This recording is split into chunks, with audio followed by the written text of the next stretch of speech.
Senna and June had joined them as well. Huh? It looked as though they hadn't found a chance to break into the conversation yet. As Junpei approached, they turned to look at him, curiosity playing on their faces. Before long, the other three did as well. What was that about? How should I know? Clearly, they were all expecting some answers. Thanks. I appreciate your cooperation. Clearly, they'd hoped for something more forthcoming. He continued. By the way, Ace, would you mind if I asked you something? What is it? Do you know who I am? What? What kind of question? Just answer it, please. Who am I? You're Junpei, of course. Who else would you be? Unfortunately, that's the wrong answer. Actually, I'm Santa. What? Ace's voice was full of surprise, but it was also tinged with confusion and fear. Everyone else looked nearly as surprised. Sona looked especially shocked to discover he was actually someone else. If he spoke, however, the trap would be exposed. Junpei quickly continued. The clothes I'm wearing, I borrowed from Junpei. And the clothes he's wearing are mine. We had a little swap. That's ridiculous. Impossible. So, you're saying I'm not Santa? Of course you aren't. Why? What makes you so sure I'm not Santa? If you were Santa, then door 3 wouldn't have opened for us just now. 1 plus 7 plus 8 plus 3 equals 19. 1 plus 9 would be 10. The digital route would be 1. But the 4 of us just opened door 3. You can't possibly be Santa. Your bracelet number isn't 3. It's 5, right? Only then, when it was too late, did Ace realize his mistake. He set his jaw and glared at Junpei. You're exactly right. My bracelet number is 5. As he spoke, Junpei lifted his wrist up to show everyone the bright red that's not red. The bright red 5 on his wrist that's actually blue. Sorry, okay. Ace. I tricked you. Of course, I'm not really Santa. I'm Junpei.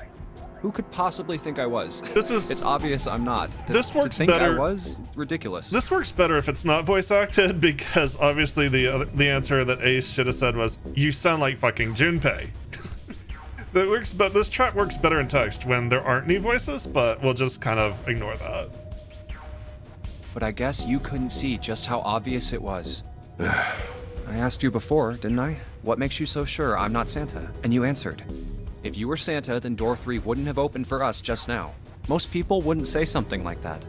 The first thing that would come to anyone else's mind wouldn't be the bracelet number. There'd only be one thing they'd say. One sentence. You don't have his face. Ace, you have prosopagnosia, am I right?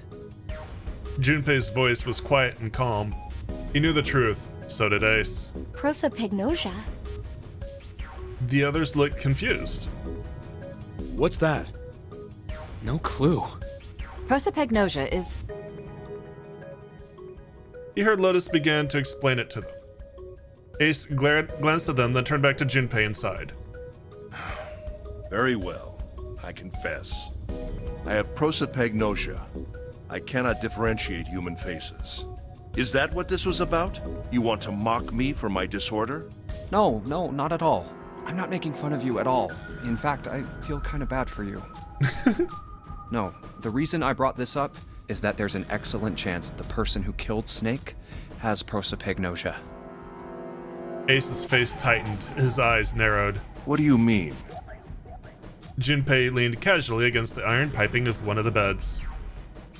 I'll just come right out with it. I think it was you, Ace. You killed him. Junpei was suddenly very aware of 5 pairs of eyes on him. He had their undivided attention now. The room had grown very, very quiet. Junpei took a deep breath. That's ridiculous. What possible evidence do you... I have 3 pieces of evidence. The first, think back to a few hours ago. You made us argue over the 3 doors here in the big hospital room.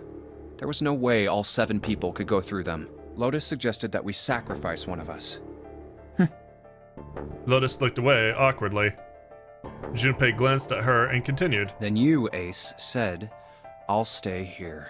Why would you say something like that? It's pretty simple, really. You didn't want us to see the dead body in the shower room. You see, if Ace stayed behind, there were only 2 doors the rest of us could go through. Doors 7 and 8. There was no way we could get through door 3, the shower room. You knew that, didn't you, Ace? That's why you volunteered to stay behind. Come on now, I think that's going a bit far. I can understand if you're jealous of my bravery, but please don't devalue my actions. I only wanted to save the rest of you. Surely you can understand my altruism. Altruism, huh? Junpei stared off in the darkness at something very interesting and lazily began to dig a persistent bit of wax out of his ear. You already knew, didn't you? You knew that whichever doors we took, eventually we'd end up back in the big hospital room. What on earth are you saying? Of course I didn't know that. How could I have? Really? Yes, yes. Pleading was not something they'd heard from Ace before. Junpei pulled the piece of wax from his ear, glanced at it, and flicked it off in the darkness. Gross. Oh well, that's cool. I've still got 2 more pieces of evidence that say you're the killer. The second is that, as I said earlier, you have prosopagnosia. Then you mean to imply that a person who can't distinguish human faces must be a bad person? No, just you. Junpei, they call that prejudice. No, I am not that stupid. Then why? Well, before I explain, I suppose there's something I should tell you. The corpse in the shower room. It's not Snake's. What? Ace's face went pale. The others looked confused as well. If the body wasn't Snake's... I didn't put it together right away, but there was something Clover told me. She said that Snake's left arm was prosthetic. He'd lost his real arm in an accident. But the body we saw in the shower room, let's call him Guy X. Guy 10. Guy X's left arm was definitely flesh and blood. The 10th man. In other words, Guy X couldn't possibly have been Snake. Oh God. No. That's impossible.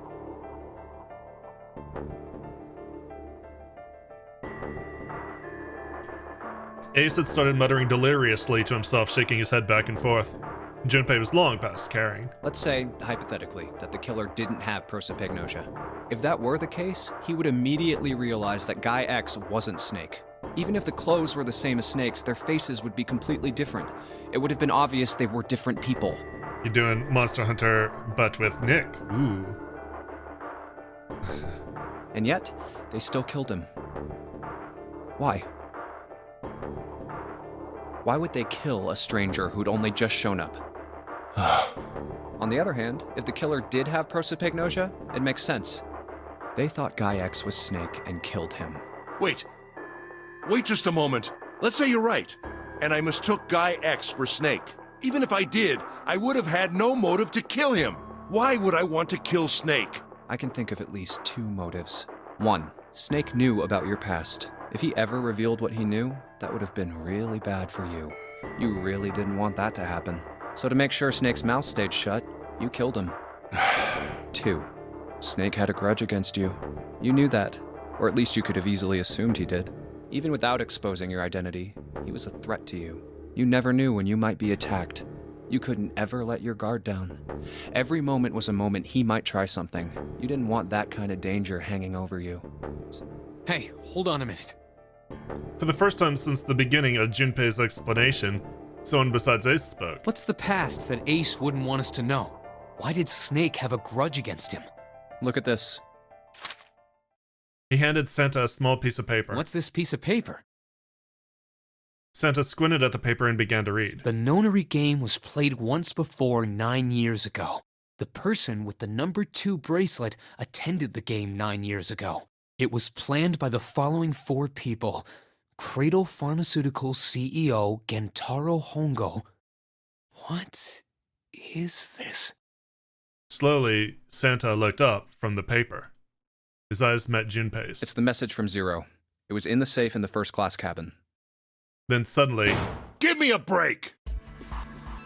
Ace's face was red and shaking, and his voice is full of fury, tinged with desperation. That paper is a lie! Someone is trying to frame me! Me. You said me, right? Junpei's eyes narrowed and the trap began to close.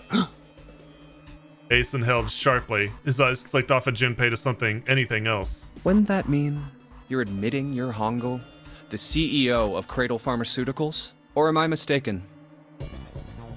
It was as though a switch had been flipped. The color drained from Ace's face, and as he realized what he'd done, his eyes went wide. Very well. I admit that much. I am certainly the CEO of Cradle Pharmaceutical, Gentaro Hongo. So what if I am? I don't know anything about this nonary game that supposedly took place 9 years ago. Everything on that scrap of paper is bullshit. Someone is trying to set me up, you see? First of all... Ace stammered as he tried desperately to work himself to a more tenable position. Junpei, you're claiming I did this all by myself. Think that over, all right? How could I have killed Snake all by myself? Not Snake. It was Guy X. I don't care who it was. You said the killer put this other man into door 3, right? Yeah, maybe. Then I couldn't have possibly done that alone. I couldn't have opened door 3 with only myself and Guy X. Nope. You could have. Huh? What? Ace's face was tight and his teeth were clenched. Junpei fixed him with a level stare. The trap was about to close. Actually, Ace, when you were unconscious, I took something from you. Remember when you were injected with that anesthetic and fell asleep in the big hospital room? Yeah, back then, I took this. Junpei put his hand into his pocket. No! You couldn't have! Ace's right hand moved. Junpei smiled. I got you, Ace. Your right hand there tells me all I needed to know. You want to tell me what you were so worried about? What's in your pocket? It's the number 9 bracelet, isn't it? Ace, Guy X, and the 9th man's bracelet. That was all you needed to open door 3. 1 + 2 + 9 = 12. 1 + 2 = 3. That's how you killed Guy X all by yourself, Ace. So, All you needed was the number 9 bracelet in your chest pocket. Ace lowered his hand from where it had stopped halfway to his pocket.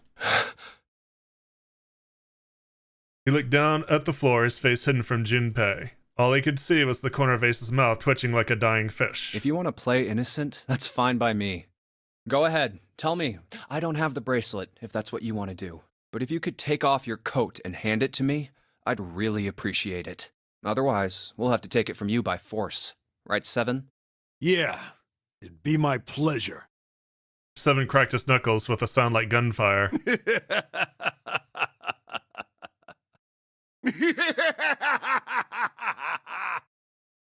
Ace roared with laughter. He threw his arms wide and his head back and laughed, filling up with the room with a sound that scarcely belonged there. Then it stopped. Oh lordy, he loco. His arms came down and his head dropped to look straight ahead at Junpei. His face was flat and cold, devoid of any emotion. Well done, Junpei. As you so correctly deduced, I have the number 9 bracelet. He's gone creepy. Okay, so there have been some hints going on that I've been sitting on for people who haven't played this game or seen this game that expressly state that, well, not expressly, but heavily imply that Ace is the villain. Quite frankly, whenever Clover doesn't kill somebody, and in any endings where Clover doesn't kill everybody, Ace does. It's almost, I can't think of an instance where it's not Ace or Clover. Clover does it to avenge her brother. Ace does it because Ace is an asshole. Particularly so there's a few times that kind of point this out, and as you can see, we're on the ending here. Way back here, at the very beginning of the game, when the 9th man is illustrating how to go through the door for us, basically the 9th man is acting as a tutorial. After he gets put through the door and he realizes that he's about to die, he screams, "He killed me, he lied to me, he killed me, he put me in here." There's only one man that puts the 9th man in there besides himself. The 9th man authenticates, Clover authenticates, and Ace authenticates. That's your first hint that Ace kills somebody or wants somebody to die. For some reason, he wants the 9th man to die. Your next hint is basically if you do this ending here. Actually, yeah. we'll say this is your hint because it kind of leads into both hints. The person who kills Lotus is the person who would benefit most from Lotus's bracelet, from the 8 bracelet.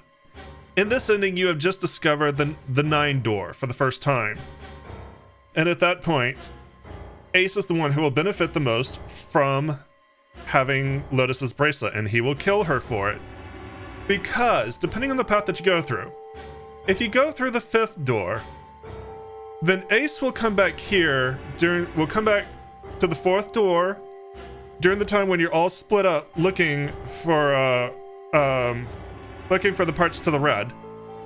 He will come back here and he will get 2 things. He will get the 9th man's bracelet and the 9th man's knife. This is where the knife comes from. If you end up going through the 5th door, then naturally he probably just picks it up here when he goes through the 4th door. This is why whenever you go through, this is what happens with this ending. This is how he gets that knife. This is also how you get stabbed in the back in the submarine ending. Because the submarine ending happens whether you go through the 4th door or the 5th door. Ace has that knife, and Ace is killing everybody. Ace fakes his death in the submarine ending. Basically, there's enough blood, but the only person that Junpei ever checks is Clover. So Ace just lies down in the blood and pretends to be a corpse and kind of hopes that Junpei won't check. Or at least if Junpei does check him, Ace would probably have just played off that he was injured somehow in a place that Junpei couldn't find. Probably where he had marked himself with blood, or maybe he did injure himself with a knife. But in any case, Ace comes through and kills everybody, and fakes his death and kills Junpei and takes the submarine out of here. Ace, being the CEO of Cradle Pharmaceuticals and being familiar with the game, also explains a few other things, like what happens in the Axe ending. This ending right here. Somebody is dead in the Axe ending. Zero is dead in the Axe ending. This is the ending where we go through door 1. We go through door 1 with Ace and Clover. Basically what happens is, while we're with Clover, Ace solves the puzzles as quickly as he can, goes in, finds Zero, kills him, then comes back out and resets all the puzzles. Because he knows how the puzzles work. Ace has a major advantage in this game in that all these puzzles are the same as they were 9 years ago, so he knows how they all work. So, as I said, basically, anytime that Clover is not killing people out of revenge for her brother, Ace is killing everybody with a knife. That's pretty much how it works. There's probably a few more hints that you can probably see as you go through the game. Those are the 3 big ones. In fact, I really kind of picked up on the first one, this one here, when the 9th man said he killed me. I actually kind of picked up on that for the first time, that there is only one man that ever authenticates with the 9th man, and that's Ace. That's like a huge one, and I actually kind of had to bite my lip not to point that out. The rest of it is basically, as I said, and probably is what Ace is about to explain. But I've been sitting on that for a while, so I wanted to explain it myself. I retrieved it while we were searching for the missing hardware for the red. There you go.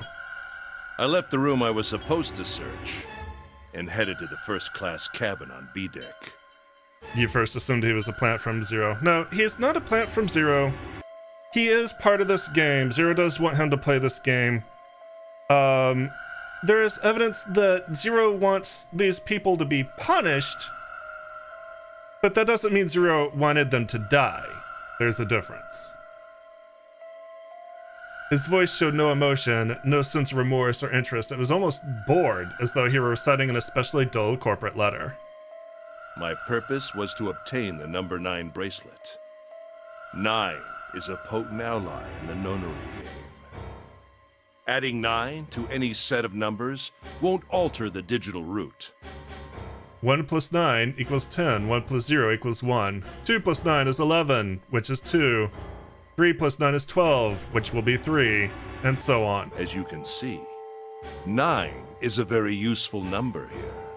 With it, one can go anywhere, with anyone. Yeah, this is also kind of like why they made sure to take the 9th man out of the game. I mean, from a gameplay standpoint, 9 is extremely powerful, and they had to make sure that whoever had number 9 did not actually play the game. And I mean from a meta gameplay standpoint. It is, I suppose you could say, a game changer. So I made for the first class cabin to obtain it. And it is funny why, when you brought up, lady, that his voice actor was the same as the principal's voice actor, it made sense because they are basically the same character.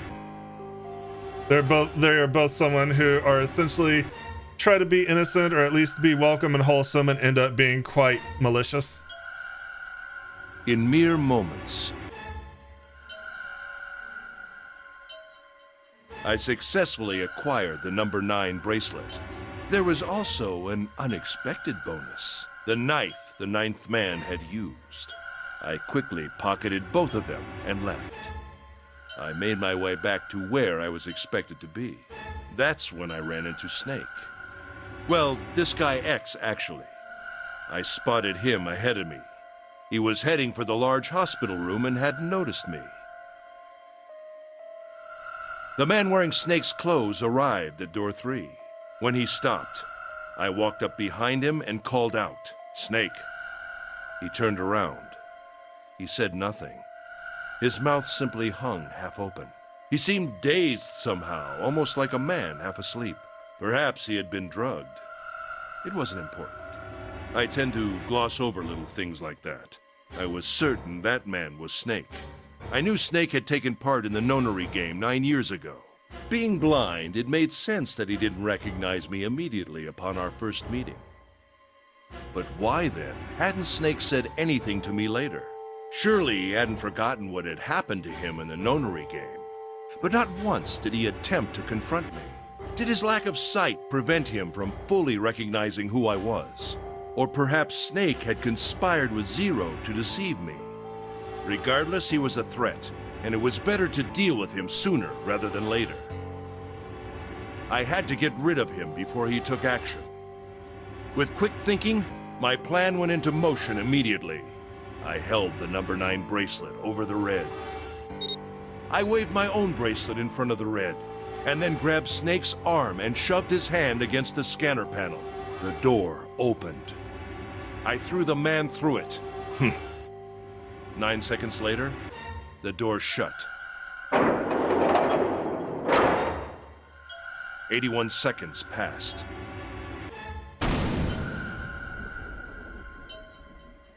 The man inside the door passed away. After that, I returned to my post as though nothing had happened. After conducting my own search, I returned to the large hospital room when the 1 a.m. bell rang. Ace's eyes were cold and his cheeks were hollow and pallid. When he spoke, only his lips and tongue moved. The rest of his face was eerily still. Junpei glared at Ace. He took a deep breath and thought about the next question he had to ask. He didn't want to. He knew what the answer would be. He just didn't want to hear it. Junpei swallowed, then spoke. Ace, did you kill Clover? Yes. Why? Why did you kill her? She was Snake's sister. It was possible he had told her something dangerous. Additionally, she had gone through door 1. It seemed likely she might have found it. Found what? Why don't you go through door 1 yourself? Perhaps it's hidden somewhere. Seven and Lotus interrupted. Yeah, but Lotus and I went through door 1 too. We didn't see anything suspicious. Yes. I thought as much after I heard your report at the central stairs. I doubt the two of you could find it. Huh? But perhaps Clover was different. Perhaps she had found it. I was, therefore, desperate to find her. And at last I did, in the first-class cabin. I spoke very calmly. Did you see it? See what? Don't act as if you don't understand. You were in the captain's quarters, weren't you? Uh-huh. What are you talking about? Very well. By the way, what are you doing here, Clover? What? Nothing. There's blood on your shoes. It looks fresh. Did you go take a look at the 9th man's corpse? I see. Your silence suggests that you noticed. You saw something, didn't you? You saw that his bracelet was gone. No! Clover ran. She made for the exit, but Ace stood in her way. You aren't going anywhere. He caught her by the collar as she passed and threw her to the floor hard. You're staying here. No! She leapt back up and darted past him into the hallway. Ace followed at a run. Don't you run, little girl. He was faster.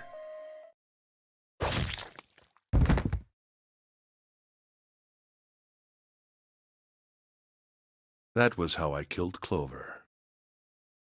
His face hadn't changed. If he felt guilt or remorse or anything one might feel after taking the life of another human being, it didn't show. You son of a bitch! Seven's whole body trembled with rage and his voice rumbled with hate. Senna's eyes were bloodthirsty and Lotus and June's face were distorted by anger and hatred. Ace looked at them and smiled. It was a cold, cruel thing with no humor in it. Now, this is something that I'm not perfectly clear on what Clover was to discover that Ace or Lotus and Seven wouldn't have. It could have been Zero's body. It could have been the piece of paper she held. I don't really know that there are any clues in the first and behind door number 1 that we see through that when we played through it that kind of lead to the conclusion that, or lead to something that Ace is afraid that we saw, which is probably because by the time we go through the one door, Ace is with us, and whatever it is, he has the opportunity to remove. Whereas in this case, he didn't have the opportunity to remove it. So I'm not exactly sure what he's talking about. That may come more clear as we go through the true ending. He shook his head and sighed. I admit it. I've lost. I have lost. Completely and utterly. Don't misunderstand, Junpei. I didn't lose to you. I lost to Zero. Not you. I'm rather disgusted with myself for falling into such a simple trap. I looked the fool. And it was a trap. Make no mistake. I was trapped and manipulated by Zero. The man I killed in the shower room, if he wasn't Snake, then I have no idea who he was. But he was wearing Snake's clothes, and that was no coincidence. He had also been injected with something that reduced his cognition and prevented him from identifying himself or resisting me. And we can't forget the components that were removed from the red before we arrived. I have no doubt that Zero planned all of this. Zero made sure I would kill that man. It follows, of course, that Zero knew everything I would do. That I would try to take the number 9 bracelet. That I would try to kill Snake. Everything. Suddenly, Junpei remembered the paper he'd found in the safe. He remembered the last words Zero had written on it. I must punish them for the innocent lives they sacrificed. This is the only warning they will receive. That innocent souls might be saved, I now state the truth. Zero. And he remembered other words he'd heard from Clover. I think Zero is one of us. Huh? One by one, Junpei looked at the 5 people standing in front of him. Ace, Santa, June, Seven, Lotus. Zero is one of us? No. Wait. There's one more person. Snake. The man who died in the shower room isn't Snake. That means he's almost certainly still alive. Maybe Snake is Zero. Maybe he made Guy X wear his clothes so that we'd all think he was dead. Where's Snake now? What if he's off somewhere laughing at us? If he is Zero, he must have been lying to us about everything else. I don't think he'd be laughing if he knew that his sister was dead. Is he watching us?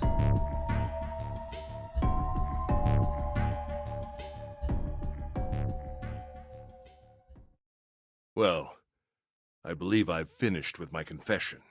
Why don't we get moving? He sounded as if he just finished doing nothing more exciting than describing the weather. For Santa, it was the last straw. What the hell is this shit? You aren't going anywhere, you son of a bitch! we're gonna leave your ass here to rot! Why? Because I killed Clover? That's ridiculous. Why are you so upset that I killed the little bitch? She was nothing to you. A stranger you only met a few hours ago. Am I wrong? You bastard! Seven roared and lifted a fist that would likely have shattered Ace's jaw, but someone else was faster. It was Lotus. She stepped toward Ace, raised a fist of her own, and drove it straight into his nose. Blindsiding me with a punch, huh? You've got some fire, don't you? I confess, I rather like a tough woman. He sniffed and wiped a small trickle of blood from his nose with a raised eyebrow. Well, maybe you'd like another one then. Before that, let me give you one of my own. Huh? Lotus scarcely had time to blink. Ace sneaked his arms around her and pulled Lotus's back up against him. In the same motion, he reached into his coat pocket. Okay, that's a gun. It was a gun. The revolver. Almost lazily, he tilted it to point at Lotus's head. If any of you so much as blink, I won't hesitate to pull this trigger. I've already killed 3 people. Don't think I'm not ready to make it 4. 3 people? What do you mean? Very well. Let me take this opportunity to illuminate you. The person who killed the 9th man was me. Although I suppose to be more accurate, I encouraged him to get himself killed. While we were examining the main staircase, he came to me and told me his name. I recognized it at once, so I gave him a little push. Just a little white lie. It seems the settings for the dead were altered. Now it only requires a single person to deactivate the detonator in the bracelet. Investigate what's beyond door 5. We'll meet again later. And with that... Okay. Have a good one, guys. I'm going off ahead now. Well then. Why is it stopping? God damn it! You lied! Open the door, please! I'm begging you! Help me! Please get me out of here! Get me out of here! Oh my god! There's no time left! Listen! I was lied to! He lied to me! He put me in here! He put me in here. It was him! He killed me!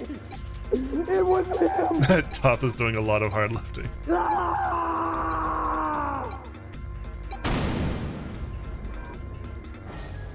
That top is doing its very fucking best. I had 4 reasons for killing him. 1. As I said before, in the nonary game, the number 9 bracelet is of utmost importance. If I had allowed him to keep such a useful tool, he, or it, would have become a threat to me. As such, I decided that he should be eliminated early on. 2. I wanted the number 9 bracelet. If I could manage to obtain it, I would be able to manipulate the game as I saw fit. I would be unable to acquire the bracelet unless its owner was dead. That's the second reason. 3. Even setting aside his number, he would have been nothing but trouble for me. He was aware of my past. He knew what happened here 9 years ago. It was important that I eliminate him before he was able to disseminate this information. And 4. Lastly, I wished to conduct a simple test. A test to see if this nonary game was serious, or a poor attempt at a joke. I needed to be quite sure. As such, I encouraged him to act against the rules so that I might observe the outcome. Junpei glared at him. I don't get your third motive. What the hell happened 9 years ago? Didn't I say? The nonary game was played. I planned it out, and I conducted its execution. Why? What on earth was it supposed to do?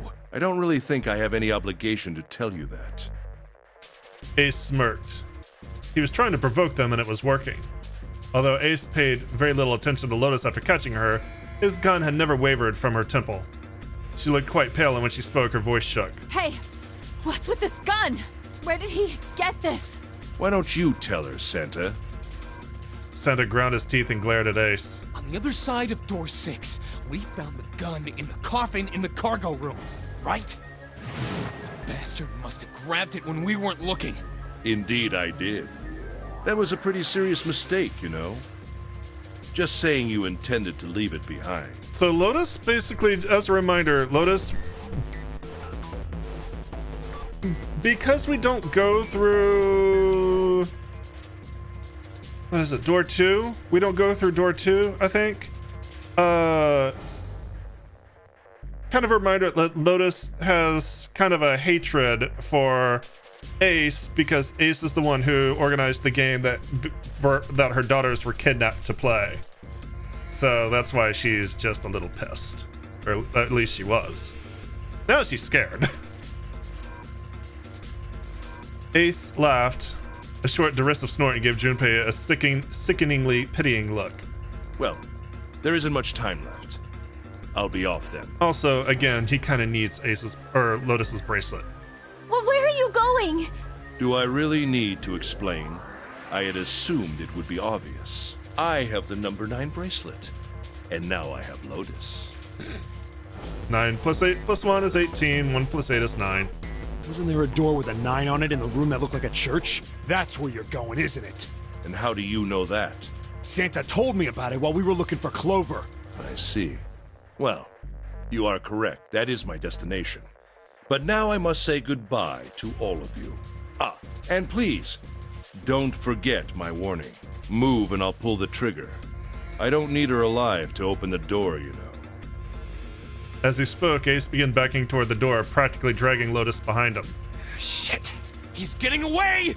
But we can't risk it. Junpei, Santa, June, and Seven stood frozen. Ace had the face of a man gone mad. They had no doubt that he would pull the trigger. Ace had reached the exit. Now, Lotus, open the door for me if you would. He forced Lotus to open it, then turned it and dressed them once more. Goodbye. Then he stepped through the door. It fell shut. In the blink of an eye, they were gone. Damn it! As soon as Ace and Lotus were gone, Junpei and the others leapt for the door in pursuit of Ace. But as Junpei laid his hand on the doorknob, there was a noise behind him. He looked over his shoulder. June was kneeling on the floor, breathing heavily. Hey, June, what happened? Are you all right? Santa ran to June and wrapped his arm around her before she could collapse all the way. Jesus, you're burning up. Your fever's back. Are you okay? June's fever had returned, again for no apparent reason. Oh, there is a reason. Her eyes were watery and her eyelids drooped. Her breath came in dry, shallow gasps. I'm okay. Really, I'm fine. You should be worrying about Lotus. She was breathing hard now and she could barely summon the strength to talk. But Junpei was torn. He couldn't leave June alone in the state she was in, but every moment they waited, Ace was farther away, Lotus's life in his hands. What was Junpei supposed to do? June's eye drifted to Junpei. She managed to muster a weak smile. Jumpy, don't worry about me. I just need a little rest. I'll be fine. Don't you remember? I just needed to rest a little bit last time. So please, please save Lotus. Think about what Ace has already done, Junpei. When he's got what he needs from Lotus, you really think he's just gonna let her walk away? Damn it. You guys go on ahead. Soon as June starts feeling better, we'll follow you. Go! Junpei looked at June. Huh. She nodded once. She couldn't manage much more. But it was all the confirmation Junpei needed. His resolve was set. all right, come on, Seven. We're going after Ace. Hell yeah! Santa, you take good care of June. I'm trusting you. Got it. Oh, she's in good hands. Santa nodded. Junpei turned before he had a chance to change his mind and started running toward the door. He could hear Seven's heavy footsteps behind him. Let's go! Junpei and Seven exploded into the hallway, their feet pounding the metal floor as they ran.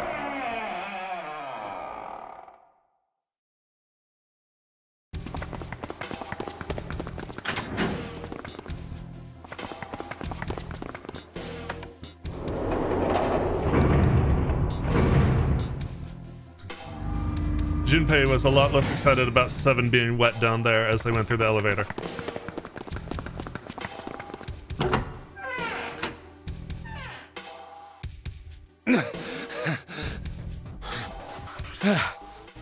Junpei and Seven had finally arrived at the church, exhausted and out of breath. As their lungs struggled to catch their breath, their eyes frantically scanned the room. Where are they? I don't see them. You think they already went through? He reached up to wipe a palmful of sweat from his brow. Maybe. Even as he spoke, Junpei was already on his way to the larger of the number 9 doors. Let's check the red. The display panel read vacant. He spun around and headed toward the smaller door. The red would tell him if Ace and Lotus had moved to another room. Engaged. It's occupied. That means Ace and Lotus went through here. Yeah, it seems like it. Junpei and Seven stepped away from the door. They retreated to the center of the room and began to talk. What do we do now? Yeah, what should we do? Well, the big door is still vacant, but... The two of us can't do anything with it. Yeah, not even counting how our digital route isn't 9. Just then, as they were pondering what to do next,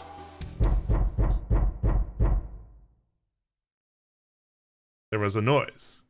A noise like someone hitting a thick wooden panel. What's that sound? Junpei looked up, surprised. Seven followed suit, his eyes jumping around the room looking for the source of the sound.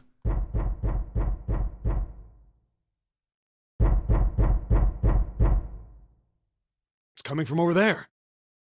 It wasn't long before they found the altar. But more precisely, what was on it. The coffin. Yeah. Let's open it. How? By force! I don't think that's gonna happen. Well, you never know till you try, right?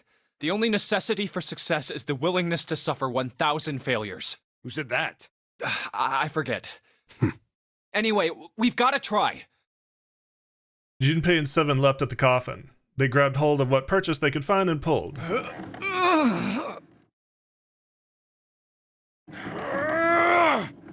Damn it! See? Didn't I tell you? If you could just pull it open, why would it have something like that? Seven pointed at a keypad on the side of the coffin. Right. So unless I put in the right passcode, it's not gonna open. The noise hadn't stopped. In fact, as it continued, it had only gotten louder and more forceful. What were they supposed to do, Junpei wondered. Was there some sort of clue somewhere?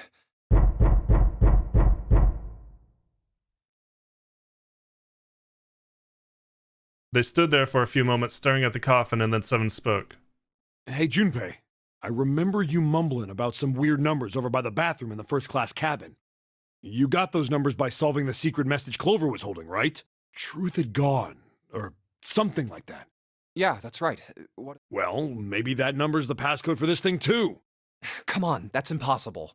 Those numbers were the code to unlock that safe. Yeah, but the person who set up that safe in this coffin is the same person, right? Zero set up both of these. Yeah, probably. Well, then they might have set the same passcode for both of them. That's ridiculous. Why don't you just try it? I mean, it's not like you'll make things any worse. It'd just be a waste of time. There's no way they're the same number. How do you know that? You never know until you try. The only necessity for success is the willingness to suffer 1,000 failures. Who said that? You. But there's a zombie in there, don't you know? He knelt down in front of the keypad and looked at it. Perhaps because he repeated them so many times before, the numbers came easily to Junpei's mind. 1438 3421. Quickly, he typed them in.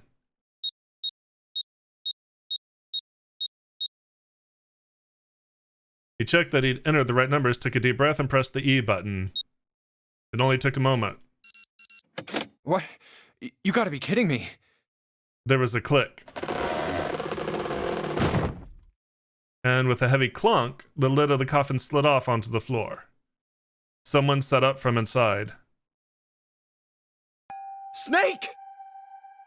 You? Why? Ah, those voices. Junpei and Seven, unless I'm mistaken. Where are the others? Are they elsewhere? Of course, there was no reason Snake would have known anything about where anyone else would be. Junpei and Seven looked at one another. There was a great deal he needed to know, but they had to tell him something, however, so they began to talk. Snake explained to them how he came to be locked in the coffin. Apparently he'd been hit with some sort of knockout gas. And Junpei and Seven explained what had happened to the rest of them. I see. I believe I got the gist of everything. Have I been sufficiently caught up? No, there was one thing they kept from him. There was one thing, however, that neither Seven nor Junpei could bring themselves to say. That Ace had killed Clover. They feared that if Snake knew, he might well go insane. Yeah. They decided this much by a look the moment Snake had climbed out of the coffin. But that still doesn't explain why you were trapped in here. We've still got no clue about Zero's true identity, let alone why the hell he's doing all this. Why did he put Guy X in Snake's clothes? Is all this stuff somehow related to that nonary game that was played 9 years ago? Hey, Snake, do you know anything? Junpei put the question to Snake. His answer was less than illuminating. What are you talking about? I apologize, but I have no idea what you're saying. It seemed as though Snake was perhaps not being entirely honest, but that knowledge did Junpei and Seven little good. Oh, come on, just tell us if you know. I don't know what to tell you. How can I know something I don't? No matter how many times they asked, he insisted that he knew nothing. It was becoming clear that Snake wouldn't give in, and every second they spent asking him was a second wasted. This is bad. We're running out of time. We need to go after Ace. However, they stood in silence, the overpowering atmosphere of the chapel almost stifling. Junpei, Seven, and Snake simply stood at a loss for what they should do next. What do we do now? He glanced over at Snake's wrist. Sure enough, he could see the 2 on the bracelet on Snake's wrist. The 3 of us can't make a digital root of 9. Yeah, we just get 5. We're stuck here then. Oh. Hey, I just remembered something. Seven began patting his pockets as if he were checking to see if any of them held anything. What? What is it? I found something earlier. What did you find? This. He'd finally found the pocket he wanted, and his hand dove into it. Seven pulled out something round and metal. A bracelet. There was no mistaking the number glowing at them from the face like a cartoonish eye. Zero. Zero's bracelet. What did you say? Are you saying that 7 has the number 0 bracelet? Yeah. Where did you get that? Snake's question was innocent enough, but if he learned the truth, if he'd been able to see, he would have noticed Seven look away. Clover gave it to me. She did? Yeah. So that was what Ace was worried about, I don't know why he thought 7 and Lotus wouldn't be able to find it, but Clover did end up taking the 0 bracelet. I don't know how it's going to help Clover, but for some reason Ace was worried about it. 0 doesn't do anything more to the nonary game than 9 does. How did she come by it? Well, she found it. See, on the other side of door 1, A deck, the captain's quarters. She asked me to hold on to it because it was too big and bulky for her to be lugging around. He's lying. Junpei could tell right away that Seven wasn't telling the truth. He even told us earlier. I haven't actually looked at it yet. Didn't want to disturb the crime scene, you know? Basic stuff. Well, I did borrow one thing. He probably said that so Snake doesn't find out about Clover. All right, Junpei. Been nice knowing you. Wait, what? 7 plus 2 plus 0 is 9. Come on, man. I'm just kidding. Still, just in case, I want to make sure the 0 bracelet gets picked up by the red. Snake, give me a hand, all right? Without waiting for a response, he started walking toward the door. Junpei and Snake followed him quietly. Before long, they found themselves in front of the larger of the 2 doors. Seven and Snake put their palms on the red. Once they'd done that, Seven put the number 0 bracelet on the scanner panel as well. A third asterisk appeared on the screen. Now they just needed to pull the lever and the door would open. Huh?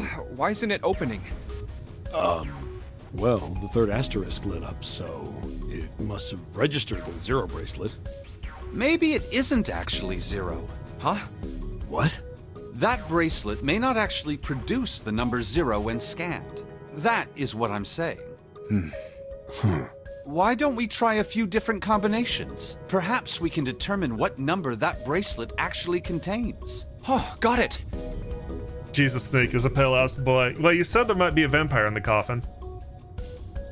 Junpei nodded. They decided to use the following combination. Okay, so... let's see. if we use Snake plus Junpei plus the bracelet. No. So the only reason that we would know is a digital root if it equals a digital root of 9, which it clearly doesn't. If Snake and Junpei use the bracelet to get a digital root of 9, they would need another Snake. Because they would need either that or the bracelet would be 2. If Junpei and 7 use the bracelet, then that would be 12.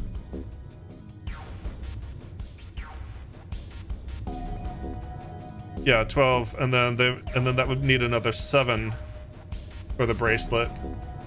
So that would basically mean that the bracelet would be 7. So basically, if Snake and Junpei do it to get a digital root of 9, the bracelet must be a 2.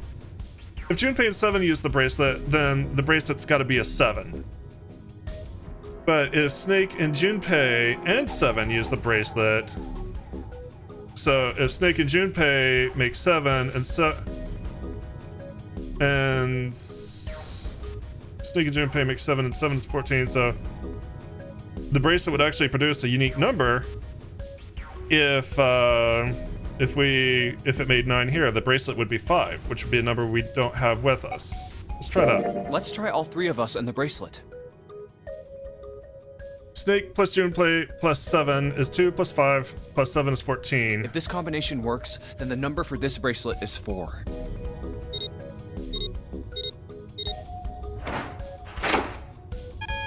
Nope, it's not 4. Didn't open. Then this bracelet is... Then? Junpei continued. They decided to use... Okay. So we can determine if it's 2 or 7, but that's about it. Let's try Snake, me, and the bracelet. If this combination works, then the number for this...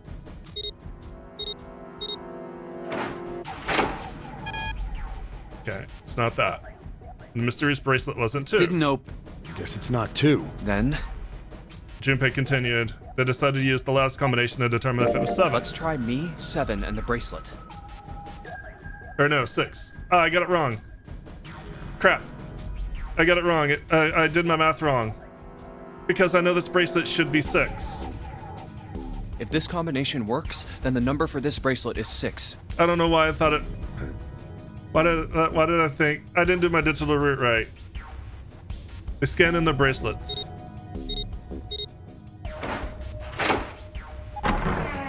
There we go. The bracelet is actually 6. It opened. Yes, so it would seem. 7 clearly hadn't thought their experiment would produce anything useful and looked rather confused. Snake was, as usual, calm and smug. The doors slid closed. Junpei's forehead furrowed as he thought. That means the bracelet is actually 6. And if the 0 bracelet is actually 6, what's the 6th bracelet? 5 plus 7 plus 6 is 18, 1 plus 8 is 9. But how is that possible? The display on the bracelet clearly shows a 0. In fact, you could probably interpret this result pretty directly. Bracelet 0 is 6.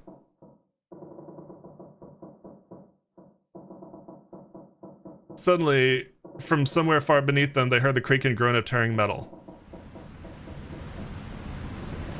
With it came the sound of water pouring into parts of the ship that until recently had been dry. Oh man, that's not good. I guess our time's just about up, huh? At any rate, we know now that the door can be opened. Let's go! But, Snake, are you sure? Yeah. You know that only Junpei and I can go through this way. You needn't worry. I have a solution to this problem. My last resort. But if now is not the time for last resorts, then when? Last? Resort?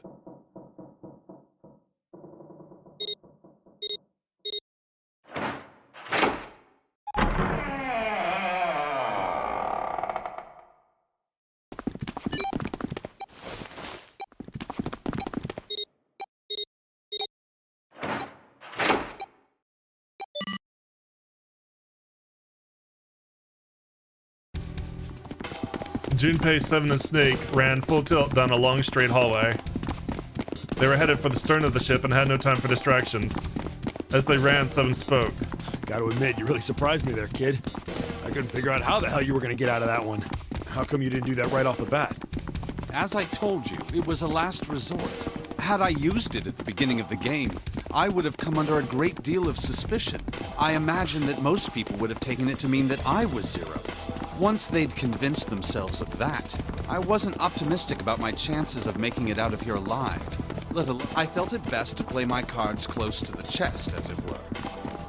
That way, if I were in a situation where there was nothing else I could do, I'd have a little trick up my sleeve. I'd just take my bracelet off. Snake's plan had been simple but effective. He'd simply removed his bracelet.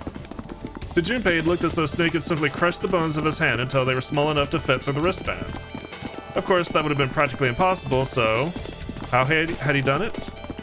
My brother's left arm is, it's not like a normal person's arm. It's fake. It's not a real arm. Snake had slid the bracelet off and tossed it into the coffin.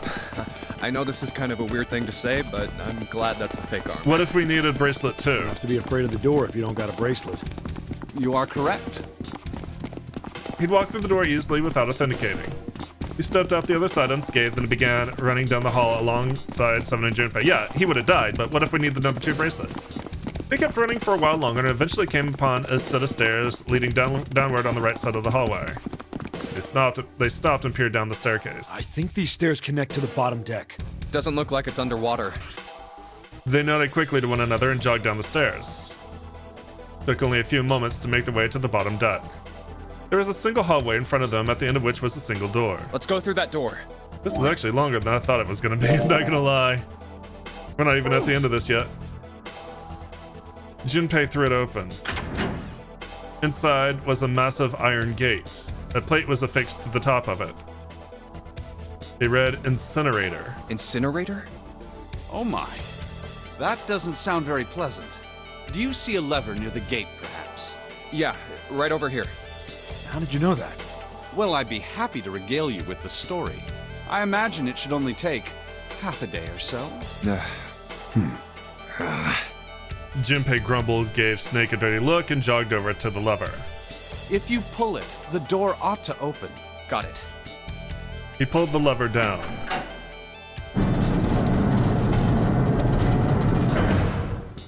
You said so yourself, the endings are always way longer than expected. Yeah, but in this case, I just kind of forgot that this one goes this long. I mean, I forgot that this one actually goes past finding Snake. With the rumble of an ancient motor, the door opened. There was no need to hold back and no time to hesitate. They pushed their way inside. Standing in front of them were Ace and Lotus. Good God, poor Lotus. Ace still had the revolver in his hand. It was still pressed hard against Lotus's temple. A small dark bruise had begun to form near the tip. From several yards away, Junpei could see that Lotus was shaking. She was terrified. But perhaps more interesting was what Junpei saw behind them. 9. Another number 9 door. What? Why? Why is there another one? The door stopped Junpei in his tracks. It simply shouldn't have been there. As his brain finally began to consider why, the whine of a warning klaxon filled the air, drowning out any thought. Warning. Warning. Emergency incineration command has been acknowledged. Automatic incineration will take place in 9 minutes. Please evacuate the incinerator immediately. Oh my, how exciting. You've run quite a show here, Zero. A terrifying smile twisted Ace's face. What's the matter? Too frightened to understand? Here, let me explain. It's said that the incineration system is about to activate. In 9 minutes, this room will be engulfed in flame. Who are you? You don't recognize me? I'm hurt. It's me, Snake. Snake? Oh yes, you are alive.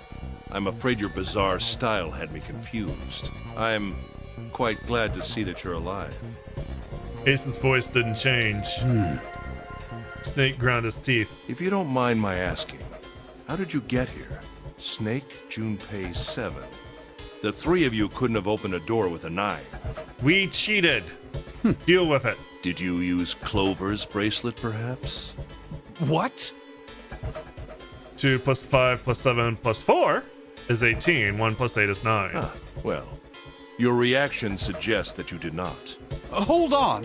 Why did you think we'd have Clover's bracelet? Junpei felt his chest tighten. Oh, they haven't told you? Told me what? Clearly not. Normally I would take some time and enjoy the moment. But I'm afraid my time is at a premium just now. Lotus, you want to stop him in any way? I'll have to make this quick. Clover. Don't do it, Ace! Keep your goddamn mouth shut! Clover. I said stop it! Don't listen to him, Snake. Junpei could feel his voice growing hoarse, but Snake didn't listen to him. What happened to Clover? Ace looked down at him. The corner of his mouth curled into the hook of a cruel smile. Clover died. The color left Snake's face. What color? He shook his head weakly. No, that's not true. That's impossible. It's a lie. It has to be a lie. Oh, it's quite true. I can assure you of that. I killed her myself, you see. Grab and twist, girl. Pull it off. What? I'm sorry, did I stutter? I killed her.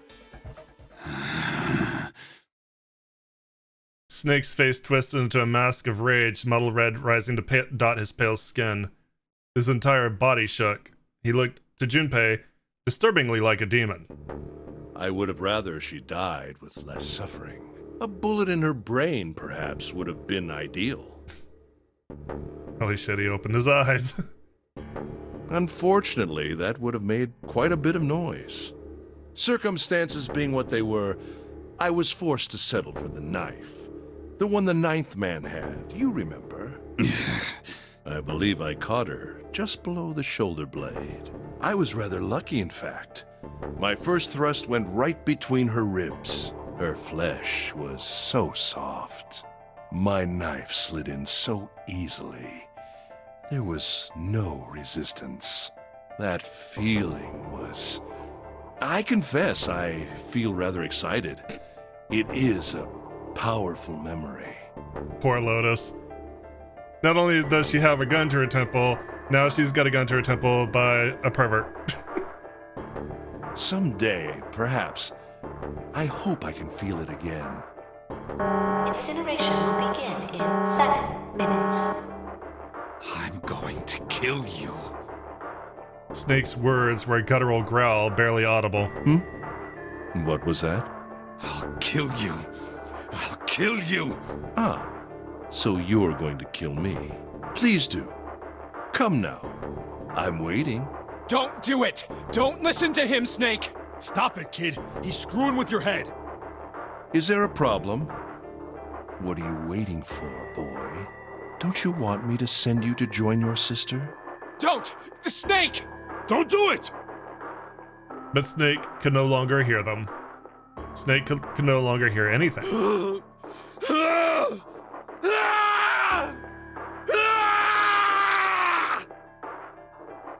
Snake moved like a bolt of lightning. His scream echoed through the incineration chamber full of rage and despair. Snake!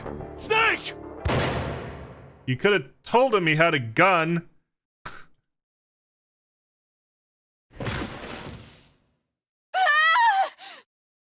Another scream filled the room. It was Lotus. She ran across the room toward Junpei, her eyes wide with terror. Lotus! Hurry! This way! Snake's ill-fated attack had loosened Ace's grip on her, and she made a run for it. She reached 7 and Junpei and ducked behind them. Incineration will begin in 5 minutes. Give me the woman. He raised the gun. I need her. Without her bracelet, I will be unable to open this door. Yeah, we Quickly understand now. how 9 works. I don't have time for your shenanigans. In the center of the room, Snake's body lay eerily still. He looked like a human larva, prone and vulnerable on the floor. I see. Then it would seem I have no choice. The rest of you must die as well. Fortunately, I have 5 bullets left. 1 for Junpei, another for Lotus, and the last 3 for that lump of idiotic man you call Seven. I will take Lotus's body with me and leave this room. Incineration will begin in 4 minutes. Well, it looks as though our time together is at an end. I rather enjoyed playing with you. Goddamn it, Zero, you suck. Damn it! Junpei could see Ace's finger tighten. He could see it begin to squeeze down on the trigger. His body tensed, preparing for the catastrophic impact of hot lead against human flesh. Goodbye. Then it happened. Kill you! Snake stood up. What? No, that's impossible. For the first time, Ace's composure broke. With obvious effort, Snake lunged forward 1 step closer to Ace. Then another. He looked for all the world like a zombie. I'll kill you. I'll kill you. His voice was the mournful wailing of the undead. Stay away from me. Get back. Stop. If you come any closer, I'll... Get away from me. Little by little, Ace was retreating. Snake didn't stop. He continued his stiff, inexorable approach, his eyes twin pools of pure fury. Listen to me. I said, don't come any closer. Shit. You bastard.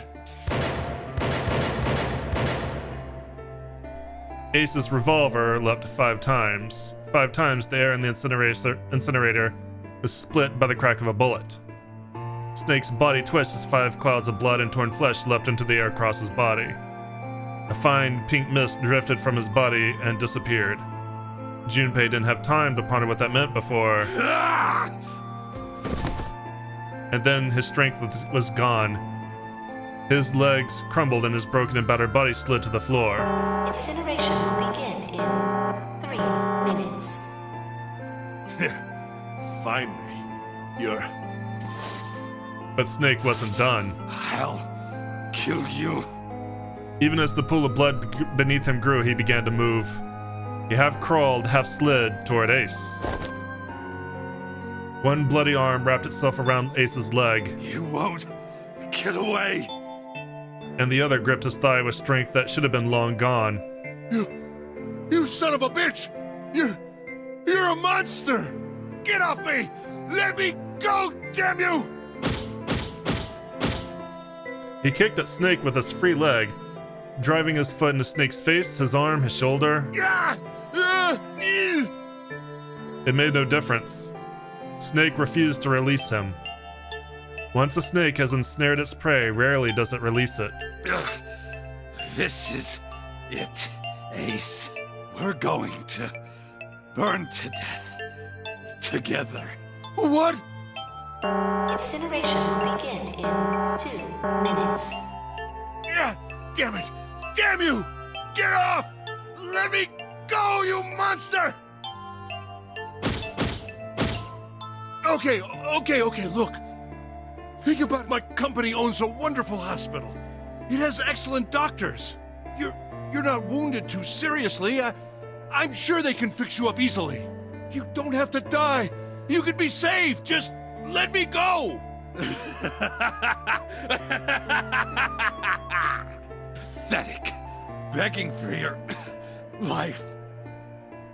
Then Seven and Lotus began to speak. Junpei could hear tears in their voices and the words were strained. Snake, that's enough! You can stop now! Yes! He's right, Snake! You've done enough! Come on, Snake, let's go! Let's get out of here! You have to come with us! We have to leave together! Snake turned toward them. He coughed and blood splattered across the floor. Then he smiled a sad sort of smile. I apologize, but I'm afraid I can't do that. You'd best forget about me. You need to leave soon. I'm going to take him with me. Shut up! Be quiet! I couldn't save Clover. My sister died because of me. Perhaps this will begin to atone for that. Perhaps, in the afterlife, she can forgive me. Now go. Go now. You have to... go! Incineration will begin in 1 minute. God damn it! Shit! We're out of time! We gotta go! Seven ran toward the exit. Lotus followed him. But Junpei couldn't move. There were white lines down Snake's cheeks where his tears had washed the blood away. He was broken, body and soul, and Junpei felt as though half his own heart had been torn out. His eyes stung and he tried desperately to swallow the lump in his throat. Junpei, what are you doing? You have to get out of here now! Junpei's chest tightened, pulled taut by anger, misery, and a cold feeling of emptiness. Pure emotion surged through his heart alongside the torrent of blood. He could feel it building, a tremendous wave growing taller and taller and taller. Then it broke, crashing down with thunderous force onto a shaken, unprepared mind. Snake! Snake! Junpei's rational mind was gone. He was driven by instinct now, and he launched himself across the floor at Snake and Ace. Or he tried to. Wait! Don't be an idiot, Junpei! He felt a hand grab him from behind. It was Seven. Before he had time to react, the larger man had pinned Junpei's arms to his sides and was hauling him bodily back toward the door. No! No! I have to help Snake! Snake! Snake! Get off of me! Let me go! Incineration will begin in 10 seconds.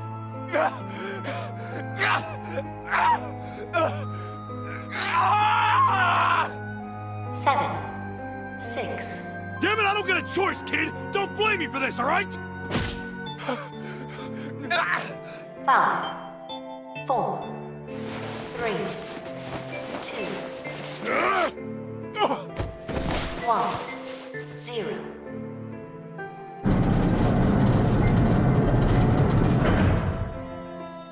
Gates 2 and 3 are locked down, beginning incineration. Junpei felt Seven's fist bury itself deep in his stomach, and then his legs turned to mush. Seven scooped him up in the same motion and leapt through the door. It slammed shut behind them. Junpei struggled to shaky feet. He glanced over to see Lotus only a short distance away. Junpei ran to the door. There was a small window cut into it. Inside, he could see Ace and Snake. Shit! Damn you all! Why? Why? Why me? I don't deserve this! Answer me! Answer me, Zero! Why? Why? Zero! Zero!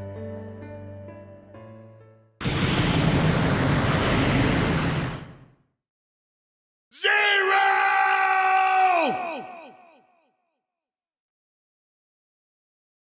Fist to the gut, yeah.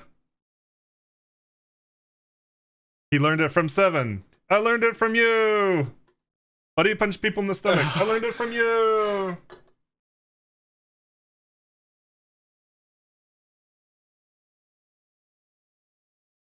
He didn't know how much time had passed. He didn't know how long he stood there in front of the incinerator. He looked to the side. Lotus's face was ashen, and if not for the hand she put against the wall, Junpei didn't think she could have stood. Seven looked old and tired and used. His eyes stared at the floor, seeing nothing. Junpei said nothing. He simply began to walk to the open door in the hallway they come down earlier. Hey, wait! Junpei! Junpei, where are you going? He blinked when their voices broke the silence. Stopped. You stay here. I'll go get Santa and June. You're gonna bring them here? How? Don't worry about that. Just stay here and wait, all right? He began to walk again. He looked over his shoulder and watched Seven and Lotus grow smaller and smaller. They stared back, not moving. He wasn't sure if they could. He turned around again. He knew where he was going. I saw an elevator on the way here. If I can get it to work, then maybe... Before long, Junpei found himself in front of the elevator. Next to the door was a button with a triangle on it. Please work. He pushed it, and the door opened. Yes. Yes.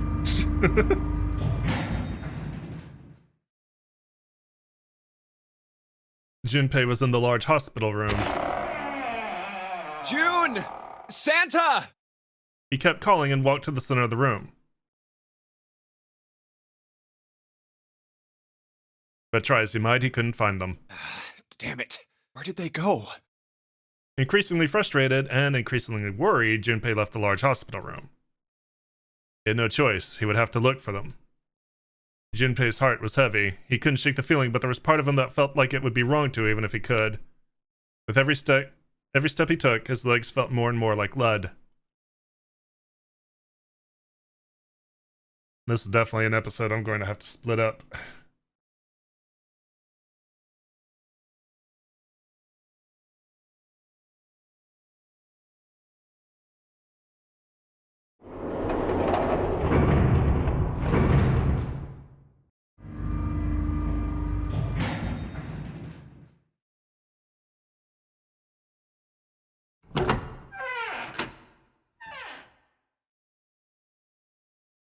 Sometime later, Junpei found himself at the chapel. He stepped inside, expecting to find nothing, but there on the red carpet in the center of the room, June. No, codenames didn't matter any longer. She was Connie. Connie! Junpei cried her name and ran. Like lightning, he ran across the room toward her. Connie! He stumbled to a stop. As he looked down at her body lying so still on the floor, he felt the icy grip of fear upon his heart. She was still, so very still. No. It can't be. It's impossible. Slowly, Junpei bent down toward her. His hands shook and he felt very cold and very hot at the same time. He forced himself to look. Her back was moving. Slowly it rose and fell. Relief washed over him. Junpei reached down and very gently lifted her up. Connie, are you all right? Jumpy? Her face was pale and her lips were dry and cracked. Her eyes were blank and cloudy. They stared straight at Junpei but saw nothing. Trembling, Junpei wrapped his arm around her back. She was cold, very cold. Junpei tried to convince himself that it was only his imagination, but she felt as though she were fading away. He could feel his heart pounding frantically in his chest. Oh man. Connie, what the hell happened to you? You feel... Jumpy, I'm sorry. Sorry, Avast is bothering me. There we go. No, go away, Avast. Fuck off.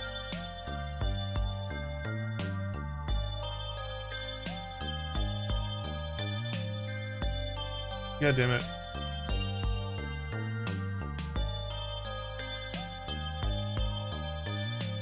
There. Her voice was very faint. I might not make it. No way. I am going to let you die. I am going to save you. I promise. Thank you, Jumpy.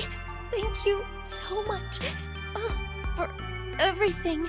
I was really happy to see you again, Jumpy. Really happy. Oh, don't give me that I was crap. You're gonna see me again lots more times. You've just gotta hang on. All right, Connie? Jumpy, did you know you meant a lot to me when we were kids? I've liked you for a long time, Junpei. A really long time. Junpei's vision had gone blurry. It took him a moment to realize his eyes were filled with tears. He could feel a piercing point of heat deep in his heart like a white-hot flame. He looked down at Akane. There was a crack of static from above his head, and a voice spoke. 0. You son of a bitch! Where are you hiding? Junpei frantically scanned the ceiling for the source of the voice.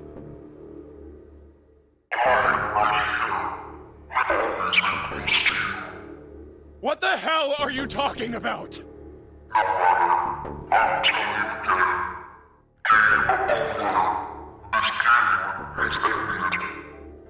No. No, it hasn't.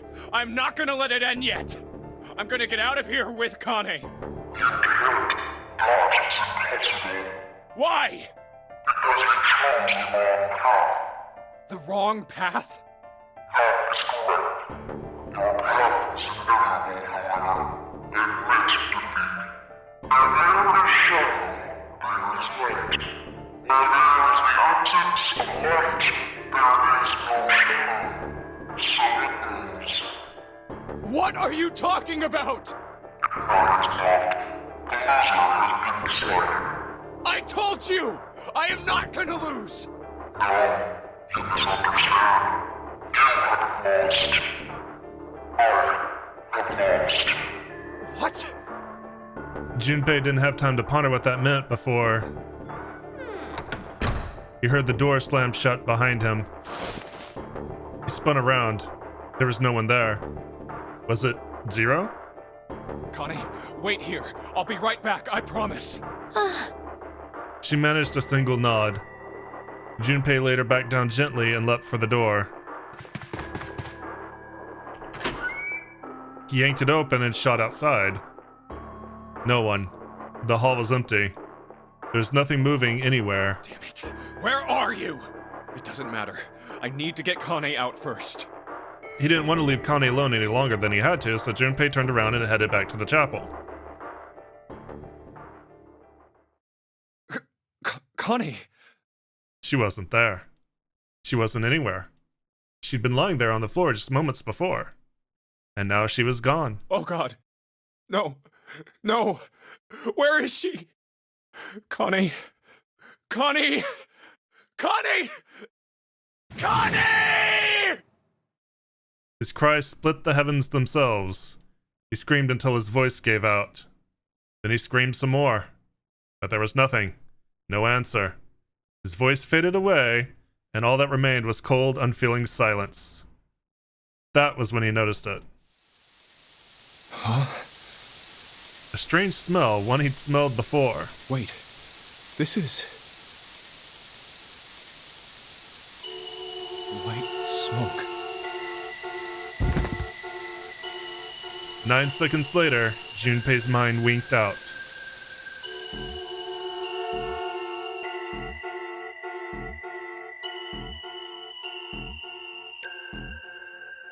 Okay, so that was the... I mean, this is gonna sound ironic. That was the safe ending. That is a required ending. You have to have that ending, no matter what, in order to see the true ending. And this kind of hints at a few things, or this kind of hints at the confirmation of a few things. Akane's fever is very serious. And Akane passes away, or at least disappears, right after the incinerator. Anytime Akane has a fever, and the worse fever it gets, that is a path in which everyone dies. Or at least everyone has lost the game. Junpei's lost, Akane's lost, all the others are generally dead. Or I guess, I mean, technically Lotus and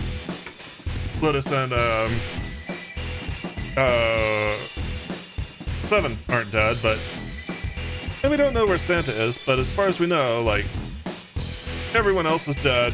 There's no way for all 9 people to escape.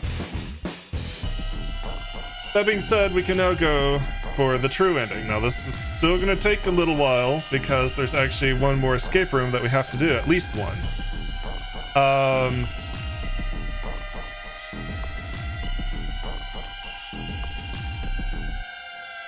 The end, or is it? Zero said that he lost the game. Saw chance of loss is not 0. Saw the 0 lost ending. 0 lost the game. Seek a way out. Seek a door that carries a 9.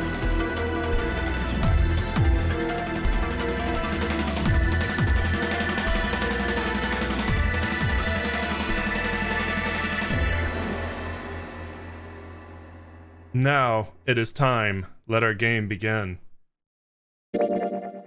That is telling you that you can now go for the true ending if you make the right choices. Zero said that he lost the game. And we know that the 0 bracelet is actually a 6. What that implies for June? We'll find out next time. YouTube, thank you so much for joining me. As always, I appreciate it. If you enjoyed what you saw, let me know. Give me likes in the comments. Remember to subscribe, and I'll see you then on Twitch. I'm gonna stretch my legs. I honestly did not expect this to take 2 hours. I honestly did not. I forgot that. Completely forgot that Snake confronts Ace in the incinerator until it was already happening. So yeah, I actually expected that to not be this ending. We will get as far along the true ending as we can, and then we will probably finish whatever we don't do on Sunday. We're gonna have to see how long that takes. But I need to get up, stretch my legs. The last 2 innings we're gonna get together. I need to get up, stretch my legs. I'll be back in a couple of minutes.